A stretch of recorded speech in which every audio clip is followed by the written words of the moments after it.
अस्सलाम वालेकुम दोस्तों, उम्मीद है आप लोग बखैरियत होंगे। जिन दोस्तों ने चैनल को सब्सक्राइब किया है उनका बहुत शुक्रिया, और जिन्होंने नहीं किया है उनसे मैं दरख्वास्त करूंगी कि चैनल को ज़रूर सब्सक्राइब करें, और इस पर खुसूसन वो जो घंटी लगी होती है जिसे बेल आइकॉन कहते हैं, प्लीज़ उसे ज़रूर दबाइएगा ताकि आप लोग सुन सकें और अपने कमेंट्स मुझे भेज सकें। आप लोगों के जो भी तबसरा होता है, राय होती है, उसका मुझे बहुत इंतज़ार रहता है।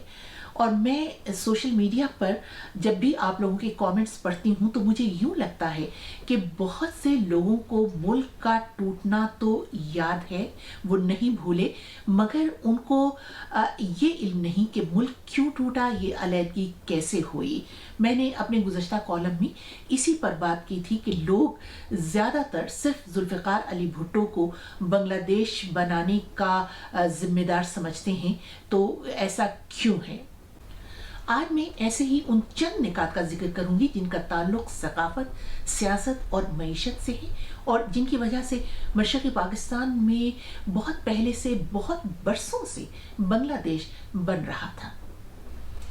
तसव्वुर कीजिए कि अगर 10 बरस के लिए तमाम स्कूल बंद कर दिए जाएं तो वो बच्चा जो आज 5 बरस का है और जिसे स्कूल में जाना है, जब वो 15 बरस का होगा तो उसे ये इल्म ही नहीं होगा कि स्कूल क्या होता है और तालीम क्या होती है।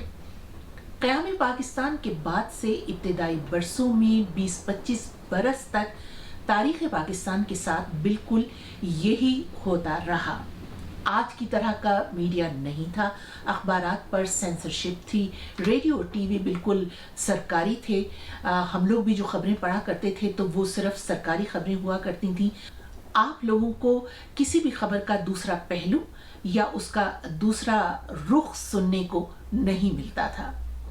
अब जब मैं तारीख के औराक पलट कर देखती हूँ तो मुझे सुकूत ढाका की जो दलील बहुत वज़नी नज़र आती है वो बिलाशुबा पार्टीशन में जोग्राफियाई हदबंदी थी, जिसकी वजह से इब्तिदाई सफ़र में ही मुश्किलात ने सर उठाना शुरू कर दिया था। एक मुल्क के 2 हिस्से जिनमें सिवाय मजहब के कोई और कदरे मुश्तरक नहीं थी। अगर मजहब ही मुल्क की हुदूद का तयन करने के लिए एक काफ़ी और वाहिद वजह होती तो फिर इस वक्त दुनिया में सिर्फ एक ही इस्लामी मुल्क होता। 2 मुख्तलिफ सकाफतों और ज़बानों वाले 2 हिस्सों के दरमियान 1000 मील पर मुश्तमिल एक ऐसा समंदर था जो नफरतों और जहरीली हवाओं से लबरेज था, जिनके होते दोनों अतराफ के अवाम के लिए अपने ही मुल्क के दूसरे हिस्से तक जाना ही नामुमकिन था, सिवाय हवाई सफ़र के, क्योंकि ज़मीनी रास्ता तो था ही नहीं। ऐसे में अवामी मेल मिलाप और राब्तों का इम्कान ही नहीं था। सिर्फ वही लोग आ जा पाते थे जो सरकारी टिकट पे आते जाते थे, और या कुछ तिजारत पेशा लोग जो दोनों हिस्सों में तिजारत किया करते थे। तो ऐसे में एक मुल्क बन जाने के बावजूद लिसानी और सकाफती दूरियां कुर्बतों में तब्दील नहीं हो सकीं। जब ये सब कुछ हो रहा था तो मुझे इसका कोई अंदाज़ा नहीं था, लेकिन अब जब पीछे मुड़कर देखती हूँ तो मुझे याद आता है कि सरगोदा में हमारे ब्लॉक में 2-3 बंगाली ख़ानदान रहते थे। वो बंगाली हजरात एयरफोर्स में मुलाजिम थे, मगर बहुत ही जूनियर रैंक में, क्योंकि जो अफसरान थे उनके तो बंगले और उनके घर तो फ़ज़ाई अड्डे के अंदर ही थे।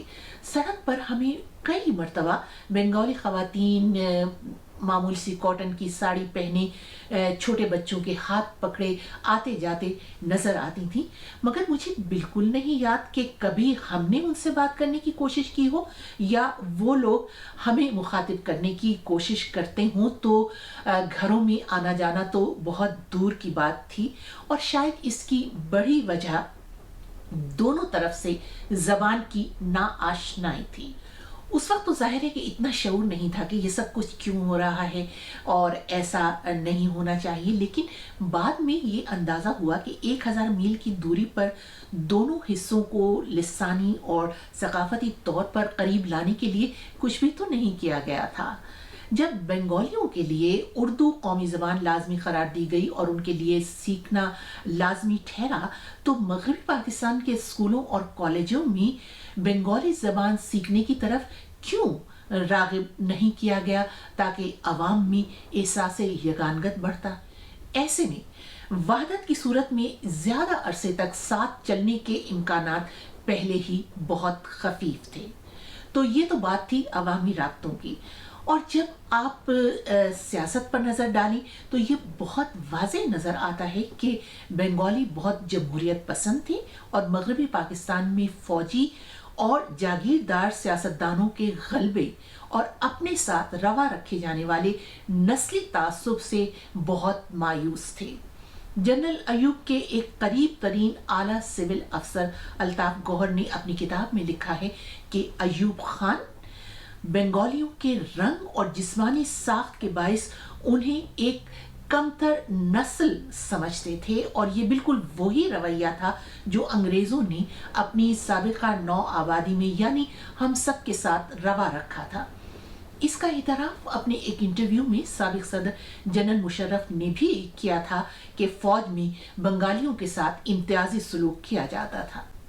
ऑपरेशन सर्च लाइट के कमांडर जनरल नियाजी का ये जुमला तो तारीख का हिस्सा बन चुका है, जो उन्होंने ऑपरेशन शुरू होने से पहले मशरकी पाकिस्तान पहुंचकर कहा था कि मैं बंगालियों की नस्लें बदल दूंगा। इसका क्या मतलब था? इसे सुनकर एक बंगाली मेजर ने वॉशरूम में जाकर खुदकुशी कर ली थी। सोने पर सुहागा बंगालियों के मुआशी इस्तेसाल ने उन्हें बरसों पहले से एक बंद गली में ला खड़ा किया था। ब्रिगेडियर सिद्दीक सालिक ने अपनी किताब मैंने ढाका डूबते देखा में साबिक मशरकी पाकिस्तान की गुर्बत की मंजर कशी करते हुए ये लिखा है कि मैं जहां कहीं भी गया मैंने देखा कि बंगाली क्या थे, फाका कश लागर हड्डियों के ढांचे थे जिनके पास सतरपोशी के लिए पूरी चादर भी नहीं होती थी। मैंने अपने क़याम के दौरान वहां महसूस किया कि मुल्क के इस हिस्से में एक आम आदमी मगरबी पाकिस्तान के इंतहाई गरीब आदमी से भी गरीब तर है। मुझे मशरक़ी पाकिस्तान की बदहाली के बारे में सुनी सुनाई बातों में वजन नजर आने लगा और मैं अपने आप को मुजरिम महसूस करने लगा। शेख मुजीबुर रहमान के 6 निकात इन तमाम हालात और वाक़यात का नतीजा थे और एक तरह से रद्द अमल थे।